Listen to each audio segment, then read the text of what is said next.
here today with my colleague, the Permanent Secretary in the Ministry of Internal Security and Home Affairs. We are at Minor Soko Military Hospital. You are aware the Honorable JJ Banda is admitted here. And just to give an update that he's in high spirits, he's in good shape, and the doctors are also expressing satisfaction with the condition that the person is in. Just wanted to make it very clear to the nation that there's been this persistent misinformation being peddled in the media by interested groups, including the opposition and other individuals, peddling misinformation. I think you have seen that they have also gone to an extent of photoshopping photos and displaying them as photos that are depicting that those photos are actually the legs or feet of the Honorable JJ Banda, and that he was tortured and they are showing a lot of wounds and so on. I want to make it very clear that the Honorable member's feet or any part of his body is very intact. There is no physical injury on any part of his body. Even his feet are as smooth as that of a baby. It's just straightforward and nice feet like that. And it is unfortunate that one of our senior citizens in this country, the Honorable Circulating State Council, took a swipe and made a comment based on those photos. But it is good also to state that this morning the lawyer, Honorable Circulating State Council, had an opportunity to come and visit the Honorable J. Banda in his capacity as the legal counsel. So he had an opportunity to come and see his client, and he has seen for himself that actually there are no physical injuries on the body of the MP, contrary to the comments that he himself has been making based on the pictures that he was shown. And clearly the State Council was misled. But it is good that he has been able to see for himself that actually he made comments on photoshopped images that literally misled him, and therefore he also made comments that could have misled the nation. But the nation is now properly guided and properly informed that there are no physical injuries to the body of Honorable JJ. He's in good spirits, like we said earlier. So we just want to repeat that this must now be treated as a private matter to allow the Honorable member to rest, to recuperate, so that he's given the privacy that he deserves. Because I think the whole issue was about him missing and people fearing that he's been abducted and so on. But now that we have passed that episode, let's give him chance, let's give him privacy, let's give him room, let's allow him to heal. As you know, this is a very traumatic experience that he has undergone, and therefore it is important that we give him space to be able to heal out of this trauma.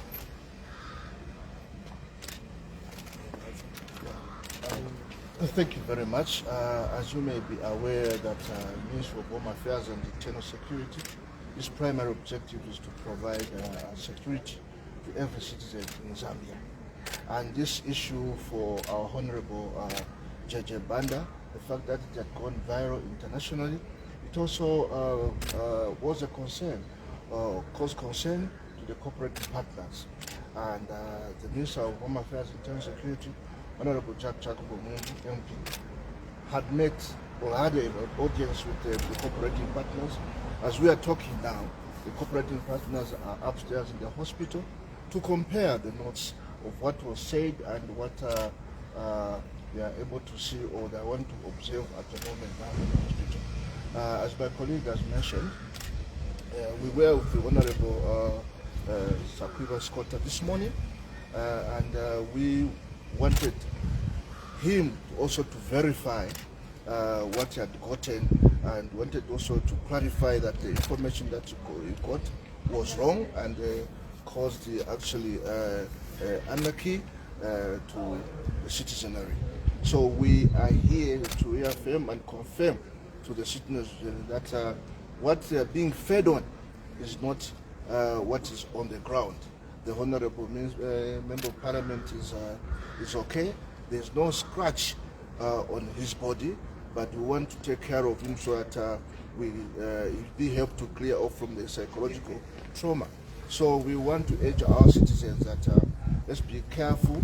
It doesn't matter the status of a person, that they may give right information. We just have to be careful and be critical to some of the information, wrong information that we are being fed as citizens, because we don't know the motive, but it's important that for us to maintain peace, unity, law and order, we should be critical to some of the information that we are being given by some people who have with no interest whatsoever for national unity and development. Thank you very much.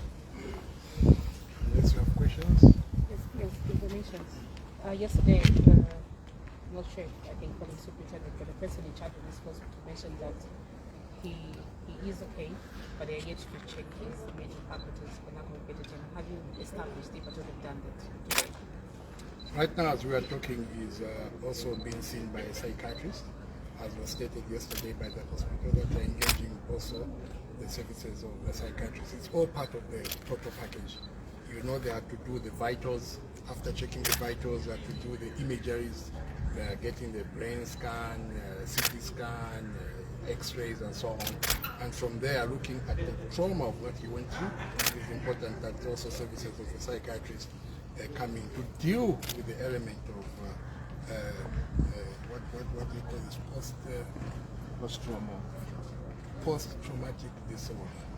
Yeah, so to deal with that matter, also you need to engage the services of the psychiatrist. And right now, the honorable member has been engaged by a psychiatrist. Then internal security.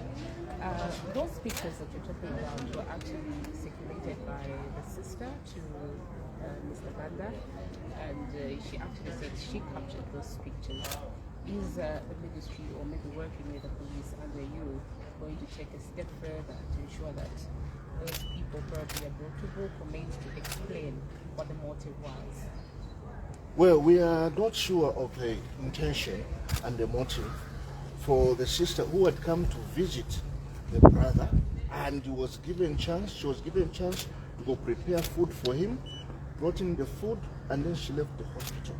Because at some point the patient did not want to take any foodstuff from the hospital.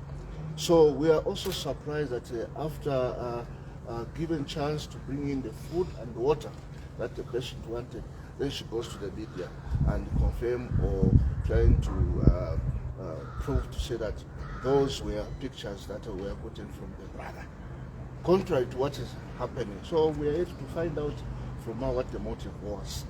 And actually that has caused also disturbance to the brother, because what is happening out there is the opposite of what is happening in the hospital.